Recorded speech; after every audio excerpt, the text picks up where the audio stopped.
yang mulai santer itu kabar kalau Pak Prabowo, Presiden Prabowo, lebih memilih Mas AHY dibandingkan Gibran. Kalau Pak Prabowo lebih percaya kepada Mas AHY dibandingkan kepada Gibran, akhirnya kabar ini mulai terkonfirmasi. Paling tidak soal ini sudah sempat dibahas juga di tayangan Bocor Alus dari majalah Tempo.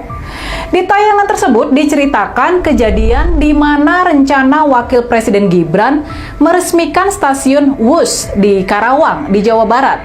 Acara itu dibatalkan oleh Istana dan akhirnya Menko Infrastruktur Mas AHY yang melakukan peresmian dan masuk ke dalam pemberitaan berita-berita media massa. Kabarnya Mas AHY memang sedang didorong-dorong oleh kubu Istana buat mengimbangi posisi Gibran. Tampaknya nggak ada sosok yang lebih pas buat menyaingi Gibran selain Mas AHY.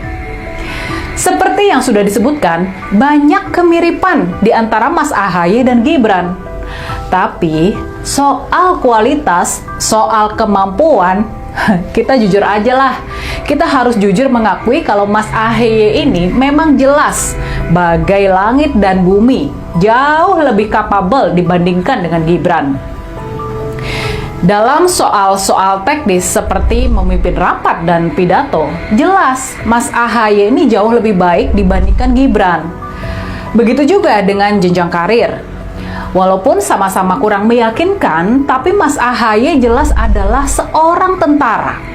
Dia mundur dari ketentaraan ketika berpangkat mayor buat mengikuti Pilkada Jakarta di tahun 2016, di mana akhirnya dia memang kalah telak.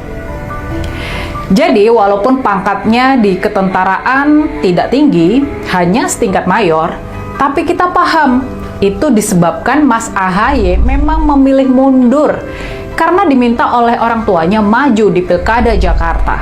Di ketentaraan, Mas AHY sempat bertugas di kontingen Garuda di perbatasan Israel dan Lebanon Selatan dalam misi menjaga perdamaian. Tugas terakhirnya di ketentaraan adalah sebagai Komandan Batalion Infanteri Mekanis 203 Area Kemuning. Ini kabarnya jabatan yang mengindikasikan kemampuan yang memang mumpuni. Kalau kita bandingkan dengan karir militer Mas AHY, sangat jelas kalau karir profesional Gibran memang nggak ada apa-apanya. Sama sekali nggak ada apa-apanya.